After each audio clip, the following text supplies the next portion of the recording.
There are about 11 stories, and they are all sort of feature till about the 1960s. We don't have anything after that. This is all, that is the period. But we've taken stories from Tagore. For instance, when you talk about history, there is one story called The Famished Stone, which is one of Tagore's famous, which has also been made into a film. It's called Khudi To Pashan.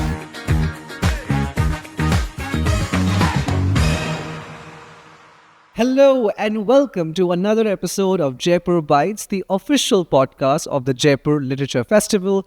We are here at the VFS Global Friend of the Festival Lounge with this magnificent furniture courtesy of Gulmohar Lane. I'm here with the spectacular Arundhati Nath, who has written this spectacular book, The Phantom's Howl, which I have with me right over here. And this is a book on ghost stories from Bengal, which you have translated from Bengali to English. How did you come about these stories? So these are actually stories I largely grew up on. As every Bengali household would know, I'm not sure how many Bengalis are there here. I can't see any, but if there are, ghost stories form the bedrock of our childhood tales. Any afternoon on a summer holiday or any vacation, we'd have a grandparent relate to us with great relish some ghost or the other who had befriended them or haunted them. So even in my childhood, my grandmother was a figure who would recount us with beautiful, beautiful ghosts. Ghosts like Petnis in Bengali, who were these beautiful dressed up brides who could sit down for lunch after their wedding and not find a slice of lemon in their platter, but they had the way of extending their arm right outside their window and plucking a fruit to give it to their newly wedded husband. So ghosts abounded with humor, and yet there was the dread of the sinister. There was the idea of something terrifying. There was your imagination was always sort of piqued when you thought about the otherworldly, the sense of the other when you thought of them. And I think yes, they were fascinating creatures. Even when I listened to the stories as a young child, and then started to read in Bengali, and it opened up a fantastic world of possibilities, and just another world which was a netherworld, which existed somewhere subliminally, but in our lives, and one couldn't ignore them. There was the sense of thrill. It was almost like a roller coaster ride, where you were scared, but you were delighted to be scared. And I think that's something very interesting because you say these are beautiful ghosts. These are also humorous ghosts. But there is the threat of the ghost, right? The ghost is also inevitably somebody that will scare you because of the idea of the unknown. Does this feature a lot in the stories that you have translated? Is the running theme always a mix of the humor, the sexiness of the ghost, and also the threat of the ghost? Yes, very much so. The humor part is very, very pervasive because, as in Bengali literature, humor forms a very important component of anything that you write. But at the same time, there is a feeling of slow dread. There is this whole thing of slow burn. There's no immediate horror. It's a subtle horror. Except a few. In fact, the book has the title is called The Phantom's Howl. The title story is rather grisly and grotesque. There is a lot of blood. There's a lot of bloodshed. And there is a lot of sort of gnawing fear which starts to build to a climactic end. But at the same time, these ghosts are not the ones who are painted in horror films in various swatches of green and blue or grisly red. They are sort of there underneath the surface, but yet ready to pounce on you in your mundane lives. Or sometimes they are just very happy, benevolent presence. There is a story over there by Bibhuti Bhushan, it's called Paternal Legacy, where a gentleman is visiting his paternal homestead and he strikes up a companionship with a young girl. And it turns out that she was, of course, a part of the otherworldly, but they become friends, and he waits for her every evening. They talk every evening, and it's something he looks forward to. He even brings her sandesh. That's the kind of sort of feeling these stories evoke. It's a lot of nostalgia, but there is a gentleness to the ghost, and yet there is a menacing quality. There is a little bit of dread. There is a certain idea that this could not go your way either. Yeah. Because it's the unknown, and so you never know what way will it go.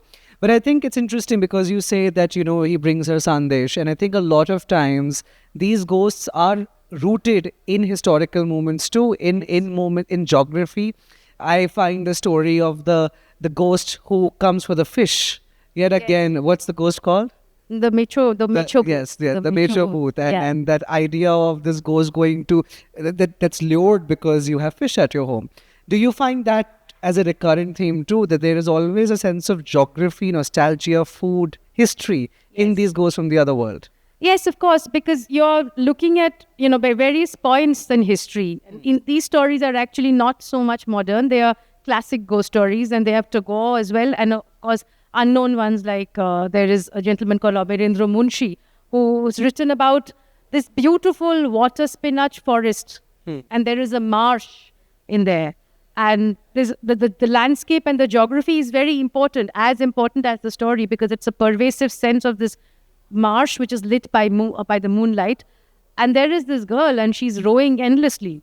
She haunts that marsh. And so there is a sense of creeping horror.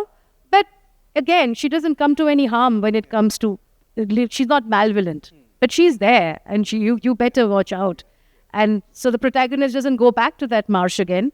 He seeks her out later. Many years later, he comes back to that marsh to find her, because she haunts him in every way, metaphorically and literally. She haunts him in his mind.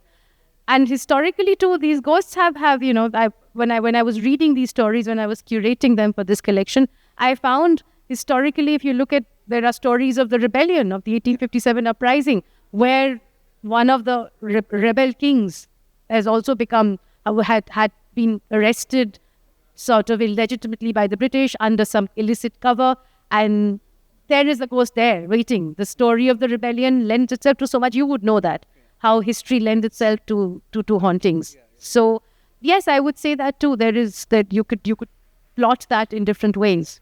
And of course, for a geography laden with so many histories, it's inevitable that you will have these ghosts like Mughal princes and princesses and these rebels of 1857. Also ghosts as outcome of tragedy, of colonialism. You see a lot of them in Delhi too. But I'm interested in knowing, because you said these are old stories that you've translated. Tell us a bit more about how many stories feature in this book, and what was your process in which you went about selecting these stories, translating them? How was that? So there are about 11 stories, and they are all sort of feature till about the 1960s. We don't have anything after that. That is the period. But we've taken stories from Tagore. For instance, when you talk about history, there is one story called The Famished Stone, which is one of Tagore's famous, which has also been made into a film. It's called Khudi To Pashan. Now that's entrenched in history, because it is about an old palace lying on the bank of a river, and how the stones have become, even the stones are haunted like a vampire, and they want to take hold of the inmate. But the story is rich with history, because each scene or what had happened in that house is played out by the night for the protagonist.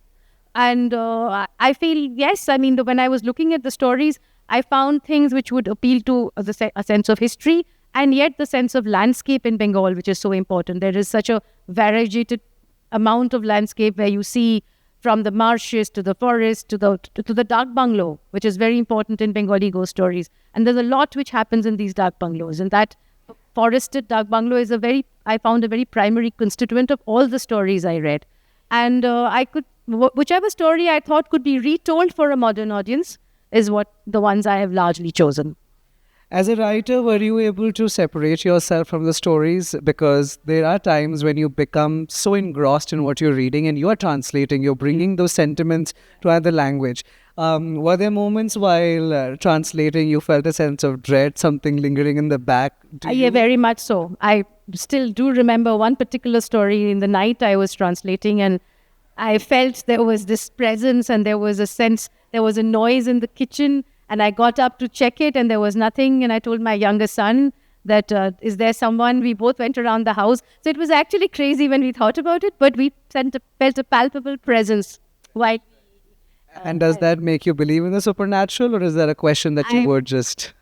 I just think it's a lot of fun to think that they are there, but I wouldn't go as far as to say that they exist. Right. Okay. Also, I'd like to think. Yeah, it's the same. We don't know enough, so it's just... We don't know enough. Exactly. Out of the stories that you've translated, which one do you think hits home for you? Which is the one story that you really are fond of? And maybe it's a childhood story that you heard. So out of the first one is actually a great fun story where there is this song which is sung in the Santhal tongue. And that was sort of a haunting leitmotif because I had a family friend who read this story to me first. And he used to sing it in this very raucous Santhali way to make us feel scared. So that memory, I think memory plays a huge role in translation because it's a language of your roots. It's the language that you speak from your heart. So when you translate, that association and memory, I think, is very important part of your identity as you've grown up. So that plays a part.